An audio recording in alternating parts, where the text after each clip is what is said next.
I want first of all to thank Gwen Mayer and the Hudson Library and the Learned Owl for putting this on. It's a real privilege to be here. I have been to Ohio before.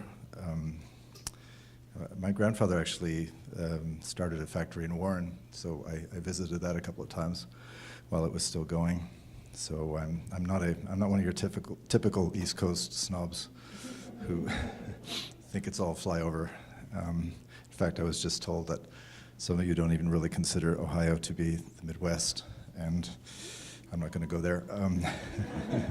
But when I told people that I was going to be doing an event in Ohio, told people back where I come from, which is Cape Cod, which is like a finger stuck into the ocean, and it. Oh, okay, yeah. Please tell me. Can you hear me in DAC as well?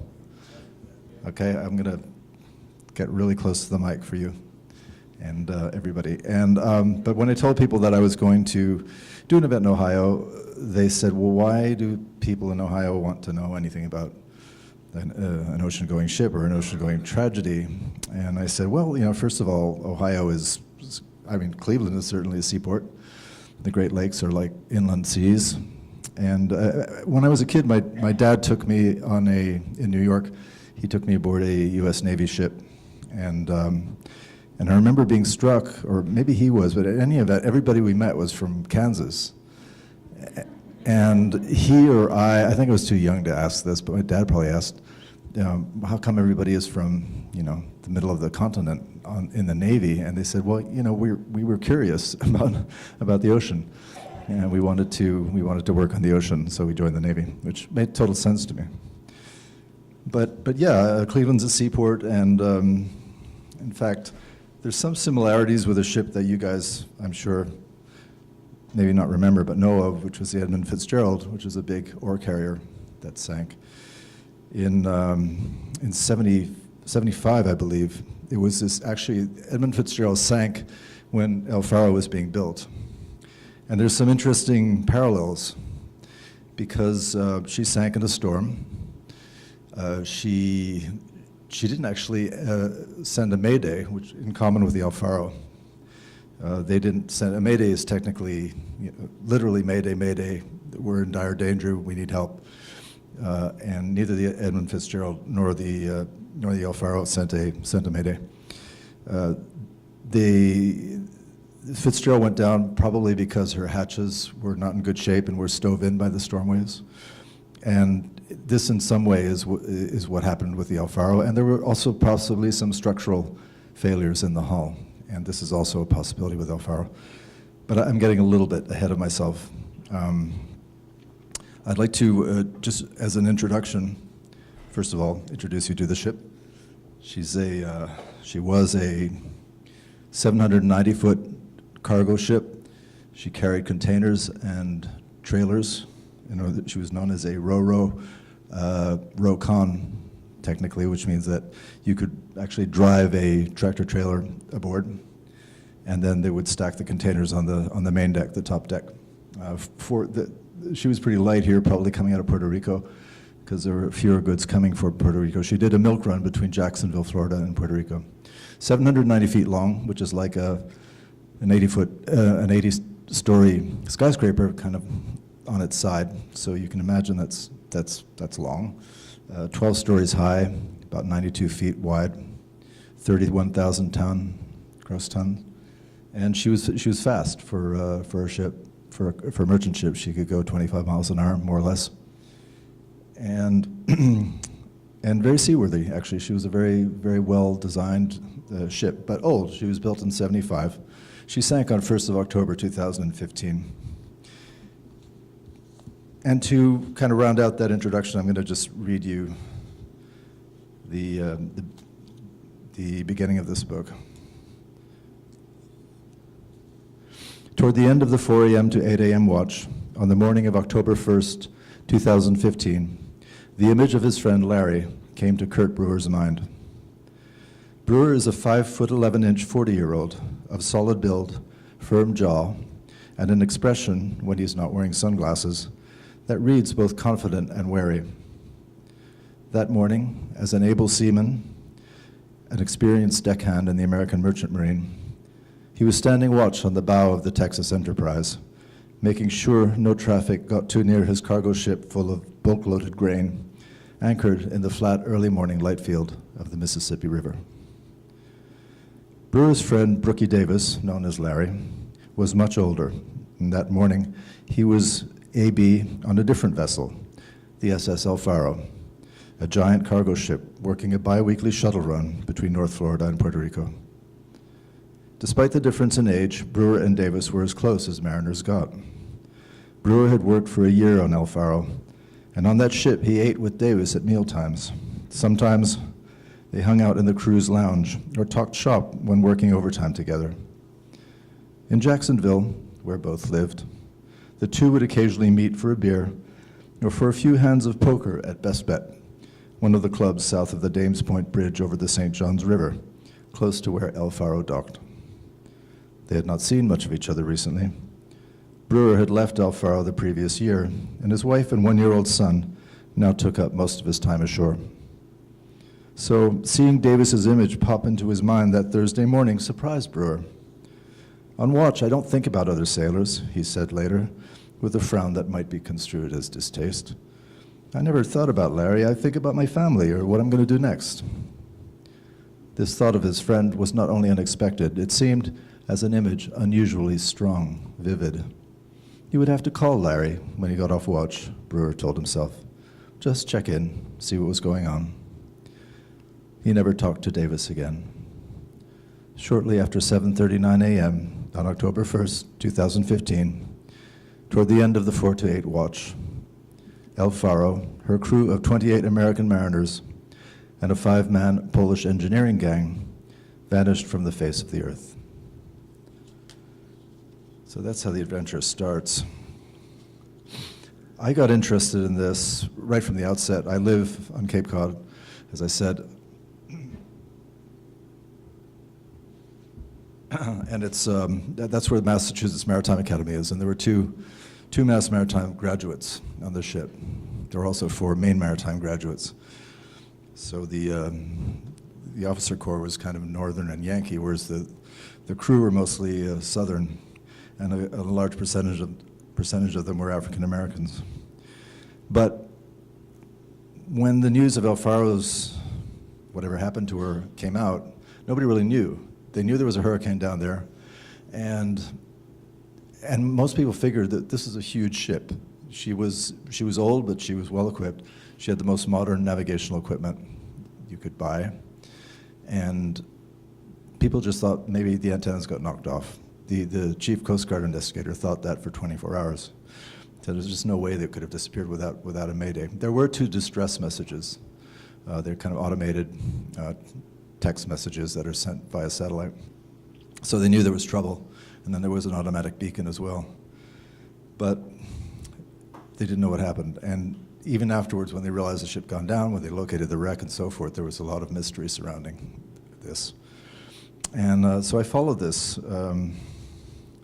It was well covered in the local media. I didn't want to write it, though, because the last novel I wrote was a book called Metal, and it was about a large ship that encountered a storm and capsized and sank. And the last nonfiction book I wrote was about navigation, and it was about all kinds of navigation, from how our cells get around to how we navigate spaceships to Mars. But it kind of focused around the sinking of a ship that was captained by my great-great-grandfather off the coast of Norway. It was a sailing coaster, and he encountered a storm, and the ship capsized and sank, and he went down with it. So I really didn't want to become known as the shipwreck writer. It was, I mean, I try to avoid typecasting anyway in writing, and that on top of it seemed a bit depressing. But I followed it closely. And my family too is they're involved with the sea. As can't remember if Gwen mentioned this. Excuse me for a minute. But I worked I worked as a deckhand in the British Merchant Marine, and then I was an officer, a watch-standing officer for a while, and I worked on commercial fishing boats, and I've sailed all my life, and so it was part of me, and I was interested. But then But then they found the black box. The ship carried a voyage data recorder, like a black box on an aircraft. She sank off the Bahamas in 3 miles of water. The Navy and the National Transportation Safety Board mounted a couple of expeditions, 3 expeditions actually, to find the ship, to locate the black box, and to retrieve it. And when they did retrieve it from that, and at that depth, the pressure is something like having a Lincoln Town Car pressing on every square inch of your body. So it was kind of a miracle that the equipment survived and that it was playable. It took them thousands of hours to retrieve it, but they did. They retrieved 26 hours worth of recordings. And they were all recordings of conversations that took place on the bridge from 26 hours before the black box went dead, when the ship probably capsized. This is a picture of the bridge, and the black box is actually mounted on top, and you can't see the mics, but, oops, sorry, hang on.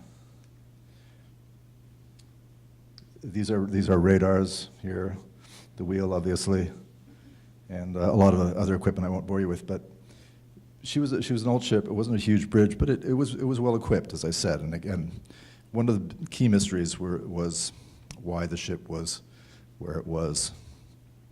And one of the things that fascinated me in trying to figure it out was that it became clear fairly soon that, like a lot of disasters, the initial conditions that created it were tiny. I mean, literally infinitesimal in some cases. They had to do with molecules of silicon and a gasket that sealed a hatch on the second deck. These are still introducing you to the ship here, but there were 1, 2, 3, 4, 5, 6, 7, and the bridge decks. These were all accommodation, except for there was cargo in here. And then this was the main deck was containers. The second deck was actually open to the elements to some extent. There are 15 ports, which you can see vaguely here on each side. So while it was covered, waves could get in that way. Third deck, which was, and these were all tractor trailers and stuff that could be wheeled aboard. And then what's called the tank top deck, which is the lowest deck of the ship down here. So there are 4 decks of cargo. Ship carried almost 400 containers. About half of them were refrigerated, and around 200 trailers. And basically, the ship provided a lifeline. She and her sister ship and a couple of other ships from different companies were a lifeline to Puerto Rico. When El Faro went down, apparently the shells in Puerto Rico were bare for a long time afterward. That's how vital she was. But again, the initial causes were just tiny. They were sorry. Let's see. This might be better. Does this work still? Yeah. Okay, good. The initial causes were fascinating, I think, in the sense that they were so small.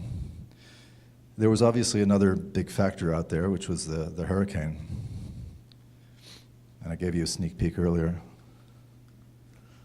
This is Hurricane Joaquin. You can tell with a hurricane when the eye, this is the eye right here, when the eye is that tight and small, it's vicious. And Joaquin was a freak. Joaquin came out of an area that hurricanes don't normally come out of because there's too much wind shear. But in this case, at this time of year, there wasn't. Hurricanes start typically with a little roil in the atmosphere in the monsoons that come over the east coast of Africa.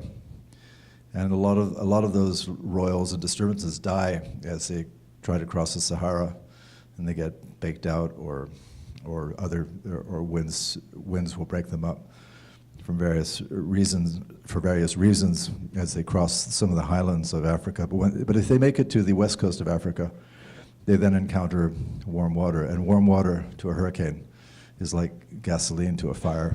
It just turns it on. And a hurricane is a massive and frightening and amazing heat pump, a heat engine. There's a curious similarity actually between a hurricane, which is a cycle of evaporation as the warm water in the ocean is evaporates into the air, rises, and then hits cooler air in the stratosphere, condenses and comes down as rain. It starts a vertical circle, which is then twisted by the Earth's Coriolis force, which is the force generated by the Earth's turning, which causes winds to basically twist the hurricane. It twists this heat pump so that it becomes this circular engine. And the more hot water, the more warm water in the ocean that the hurricane encounters, the stronger it's going to get. But Joaquin was therefore not only a little bit of a freak, it came out of the wrong area, it was also really not very well understood. And hurricanes are notoriously hard to predict. You cannot predict them entirely. I don't know if any of you know the Lorenz Effect, which is basically the theory whereby a butterfly beating its wings in Australia will cause a thunderstorm in Ohio. Eventually, if you could analyze all the different factors, which even the biggest supercomputers and the weather services have the biggest supercomputers, but you cannot figure out all those variables, you cannot get all those data. But even given that, and the National Weather Service does a really good job, generally speaking, and they coordinate with other weather services around the world to try to figure these storms out. But even given their excellent reputation, they screwed up with Joaquin. It was in the 1 percentile of the storms that they really screw up on. In other words, 99% of the storms they predict better. 3 days out, the National Weather Service forecast was almost 200 miles off from where Joaquin was going to be and the strength that it would have when it got near to El Faro. And the forecast on the 29th of September and to some extent on the 30th was that the storm would really continue west. And I'll show you better on a different chart, actually. El Faro's typical route was from Jacksonville down to Puerto Rico. That's a straight line there. And Joaquin was pretty much predicted to go this way, leaving enough room for El Faro, given that she could get out by the 29th in the evening, to kind of slip under. And they also figured that the storm would remain a tropical storm. It wouldn't grow to hurricane status or to hurricane strength. And they were wrong. They were wrong in part because nobody knew that some of the waters that Joaquin would traverse were a lot hotter than they had ever been. And you can't, like the Lorenz effect, you can't kind of pin down one detail and say this caused this. It's way too complicated. But overall, it's probably likely that the fact that the waters in this area, specifically around here, were record-breaking. They'd never seen water that hot in that area before, ever. It's probably due to global warming. I checked some of this stuff with the National Weather Service, and I got an email back from the director saying he had a problem with that. And I guess given the current administration's stand on global warming, which is that they'd rather not know about it, it was understandable. But it's very likely that that had something to do with it. In any event, the waters were very hot, and as I said, it was like throwing gasoline on a fire, and Joaquin exploded. And exploded, and nobody knew it. I mean, there were satellite pictures, and the weather services started catching up, but not really quickly enough. And by the time that by midnight on the 1st of October, the storm had turned into a Category 3. And a Category 3 storm is winds of up to 130 miles an hour, 110 to 130. And by the time El Faro really got into trouble, it was turning into a Category 4, which is 130 to 155 miles an hour, roughly. And I don't know if any of you have ever been in a storm anywhere near that, but it's mind-boggling. It's mind-boggling. A fact that I didn't know, because I always assumed, well, you get thrown into big waves, but you know, especially if you have a survival suit, which everybody had access to, well, you'll float, and and especially in water that warm, you'll be able to survive for a long time. Apparently, when the winds get over 90, 100, 110 miles an hour, the surface of the sea becomes just this kind of slurry of spray and wind, and it's impossible to breathe for several feet over the surface of the ocean. So that, in fact, even in a survival suit, which does have a flap to cover part of your face, you can still drown, even if you're floating, even if your face is above water. And that kind of scared me even more. It kind of revised my fairly optimistic view of what you might be able to do with a survival suit. There was an element of a Greek term called hamartia. Is anybody familiar with that?